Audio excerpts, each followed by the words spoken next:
ये कहानी है रामपुर गांव की, जहां दो बहनें रहती थीं, कमला और सुनैना।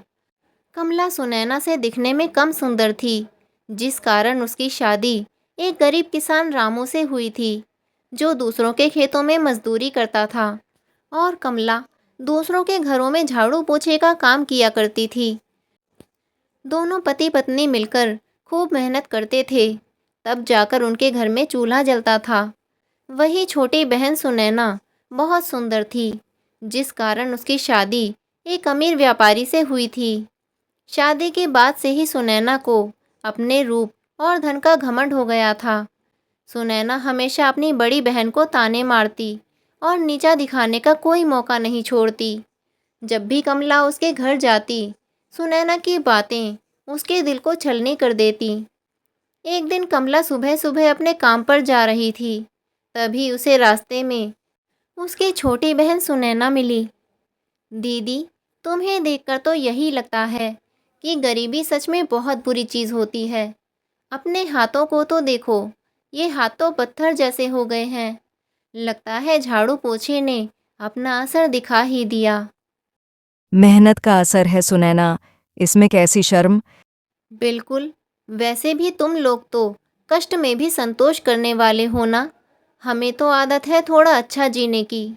अच्छा जीना और किसी को नीचा दिखाना, ये दो अलग बातें हैं। उफ दीदी, इतना ज्ञान मत बांटो। चलो हटो, मेरी चप्पलों में धूल लग रही है। लगता है अब मेरे पास ज्यादा दिन नहीं बचे। बच्चों की आंखों में भूख देखी नहीं जाती। ऐसा कुछ नहीं होगा, मैं पूरी कोशिश करूंगी। मैं सुनैना के पास जाऊंगी। सुनैना, रामू की हालत बहुत खराब है, थोड़ा उधार दे दो, मुझे बहुत ज़रूरत है। अरे वाह, अब तो उधार भी मांगने लगी आप। ये मेरी हवेली है, कोई लोन बैंक नहीं है। मैं तुम्हें लौटा दूंगी, कसम से। बस अभी मेरा वक्त बुरा है। देखो, वक्त सबका आता है और जाता है। तुम पर आया है तो भुगतो। मेरे पास कोई एक्स्ट्रा पैसे नहीं हैं। भाभी, कुछ मदद चाहिए थी। रामू की तबीयत बहुत खराब है। कमला, तुम्हारे भैया घर पर नहीं हैं, और वैसे भी हमें भी खर्चे झेलने पड़ते हैं। हमें माफ़ करो। भाभी, मैं सब लौटा दूंगी। अभी वक्त थोड़ा मुश्किल है बस। हम सब पर मुश्किलें हैं, ये मत सोचो कि बस तुम ही दुखी हो। कमला वापस चली जाती है, तभी सुनैना के घर के बाहर साधु बाबा आते हैं। बेटी, कुछ खाने को मिलेगा? यहाँ कोई भंडारा नहीं चल रहा बाबा, आगे बढ़ो। बाबा आगे बढ़ते हैं। वो कमला की झोपड़ी के पास रुकते हैं। बेटी, बहुत भूखा हूं, क्या तुम मुझे कुछ दे सकती हो? बाबा, मेरे पास थोड़ा सत्तू और गुड़ है, आप यही ले लीजिए। तेरी नीयत बहुत नेक है बेटी। तू ये घड़ा रख ले। घड़ा? बाबा, मेरे पास पहले से दो घड़े हैं। बेटी, ये साधारण घड़ा नहीं है। इसमें से वही निकलेगा जो तेरे कर्मों का फल है। तुम्हारा दुख खुद ब खुद दूर हो जाएगा। बाबा ओझल हो जाते हैं। अरे कमला, मुझे तो अब बिल्कुल कमजोरी नहीं लग रही। ये कैसे हुआ? शायद इस घड़े की वजह से। बाबा ने दिया है, कहा ये तुम्हारे कर्मों का फल है। तो फिर खोल कर देखे ना, क्या है इसमें? कमला कपड़ा हटाती है, तभी उस घड़े में से ढेर सारे सोने के सिक्के झरझर गिरने लगते हैं। ये तो किसी चमत्कार से कम नहीं। अब तो हम अमीर हो गए। नहीं, अभी हम जिम्मेदार बने हैं। इस धन से कोई अच्छा काम करेंगे। क्यों ना हम इस घर से मिठाई का काम शुरू करें। तुम सही कह रही हो कमला, तुम बहुत ही अच्छी मिठाई बनाती हो। ठीक है, तो मैं कल ही सेठ जी से जाकर बात करती हूँ। कमला अगले दिन ही सेठ जी की डेयरी पर जाती है। सेठ जी, मिठाई बेचने का काम शुरू करना है। दूध चाहिए, अच्छी क्वालिटी का। तुम्हारी आंखों में सच्चाई है, ले जाओ। जब मन करे दाम दे देना। कमला मिठाई की दुकान खोल लेती है। ये खबर सुनैना तक भी पहुंचती है। ये खबर सुनते ही सुनैना जल भुन जाती है। ये कैसे हो गया? कल तक फटे हाल, आज मिठाई की दुकान खोल ली। पति भी ठीक हो गया। ये सब कैसे हुआ? नहीं, मुझे इसका पता लगाना होगा। सुनैना चुपचाप कमला की दुकान के बाहर आकर छिप जाती है। वाह, आज तो बर्फी और रसगुल्ले दोनों ही बहुत जल्दी बिक गए। गाय का दूध सच में मिठास बढ़ा देता है। गांव में हर कोई तुम्हारी तारीफ कर रहा है। यह सब उस बाबा का आशीर्वाद है। अगर वह मुझे वो घड़ा ना देते तो मैं इतना आत्मविश्वास ना जुटा पाती। उसी समय सुनैना दूर से सब देख रही थी। तो ये सब घड़े की वजह से हो रहा है। अगर वो घड़ा मेरे पास हो तो मैं कमला से भी बड़ी बन सकती हूँ। सुनैना रात में कमला के घर घुसती है। बस अब ये घड़ा मेरा होगा। जैसे ही वो घड़े को छूती है, घड़ा दीवार में चिपक जाता है और आवाज़ आती है। इलायची औरत सच्ची अमीरी मेहनत और ईमानदारी से मिलती है, चोरी और घमंड से नहीं। संभल जा, नहीं तो बर्बाद हो जाएगी। हे भगवान, ये क्या हो गया? वो डरकर वहाँ से भाग जाती है। बिरजू, अब कमला की मिठाई की दुकान बहुत चल रही है। मुझे कोई तरकीब बताओ जिससे उसका धंधा चौपट हो जाए। अगर गांव वालों को लगे कि उसकी मिठाइयों में मिलावट है तो वो खरीदना बंद कर देंगे। बस वही करो। ऐसा हल्ला मचाओ कि कोई उसकी दुकान का नाम भी ना ले।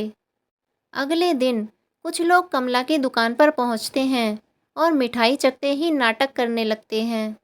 अरे यार, इसमें तो अजीब सी बदबू आ रही है। लगता है खराब दूध से बनी है। मुझे भी ठीक नहीं लगी। चलो कहीं और चलते हैं।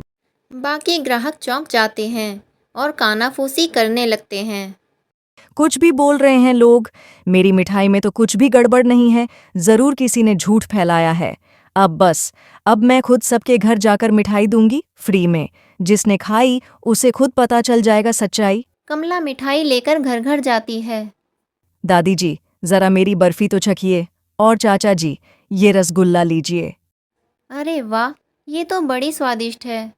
इसमें तो कुछ भी खराब नहीं है। तभी एक औरत कहती है, मैंने देखा था जो लोग दुकान पर हंगामा कर रहे थे वो सुनैना के घर से निकलते दिखे। बात गांव में फैलती है। गांव के मुखिया आकर कहते हैं, कमला बिटिया, माफ कर देना। बिना सोचे समझे अफवाहों पर यकीन कर लिया। अब कोई कुछ उल्टा नहीं बोलेगा तेरी मिठाई को लेकर। ओफो, फिर से कमला की दुकान चल पड़ी। उसके रसगुल्ले और बर्फी की तारीफ अब हर जुबान पर है। मालकिन, अब तो गांव वाले उसके सच्चेपन की तारीफ कर रहे हैं। यही तो बर्दाश्त नहीं होता मुझसे। इस बार कुछ ऐसा करना है कि वो फिर कभी दुकान खोल ही ना पाए। वो पास खड़े बिरजू से कहती है, बिरजू, गोपी, आज रात तुम दोनों दुकान जला डालो। लगे पकड़े गए तो। मूर्ख, चेहरा ढककर जाना और कोई सबूत मत छोड़ना। मैं चाहती हूँ मिठास की रानी कमला की दुकान राख बन जाए। फिर आधी रात को तू पीछे से दुकान के पास तेल डाल दे। माचिस मेरे पास है, जल्दी करना। दोनों ने दुकान के चारों ओर मिट्टी का तेल छिड़का और फिर आग लगा दी। भाग जल्दी, कहीं लोग जाग न जाएं। गांव में शोर मचने लगा। अरे देखो, कमला की दुकान में आग लग गई। कोई पानी लाओ, बाल्टी लाओ जल्दी। भीड़ इकट्ठा होती है, पर तब तक दुकान जलकर राख हो चुकी थी। कमला सुबह सुबह वहां पहुंचती है। हे भगवान, मेरी सारी मेहनत सब जल गया। ये आग खुद से नहीं लगी लगती, किसी ने जानबूझकर लगाई है। कमला खोज में जुट जाती है। तभी झाड़ियों में एक गमछा और तेल का डिब्बा दिखाई देता है। अरे ये गमछा और ये तेल का डब्बा, ये तो सुनैना की दुकान का है। कमला दौड़ते हुए मुखिया के पास जाती है। गांव वालों, कमला को कुछ सबूत मिले हैं। ये गमछा तो मैंने बिरजू के पास कई बार देखा है और इस डब्बे पे साफ लिखा है सुनैना स्टोर्स। अब बोलो सुनैना। भीड़ में कमला का पति सुरेश भी आता है, थका हुआ और उदास। अरे ये क्या, कमला की दुकान में आग और ये गमछा तो मेरा है। मतलब साफ है, आग लगवाने में तुम्हारे ही घर के लोग मिले हुए थे। अब सबकी निगाह सुनैना पर टिक जाती है। मुझे माफ़ कर दीजिए, मैंने ही ये सब करवाया। मुझे बर्दाश्त नहीं हुआ कि कमला मुझसे आगे निकले। सुनैना, तूने मेरी मिठाई को जलाने की कोशिश की, पर मैं तुझसे बदला नहीं लेना चाहती। कमला, तुम्हारा दिल वाकई मिठाई से भी मीठा है। अगर तू मेहनत और ईमानदारी से काम करेगी तो मेरी दुकान में तेरे लिए भी जगह है, लेकिन फिर चालाकी की तो माफ नहीं करूंगी। मुझे एक मौका दो बहन, मैं अब बदलना चाहती हूँ। दोनों बहनें एक दूसरे को गले लगाती हैं। गांव वाले तालियां बजाते हैं। कमला को अब ये समझ में आ गया था कि सच्चाई और मेहनत की मिठास झूठ और जलन की आग को भी शांत कर सकती है।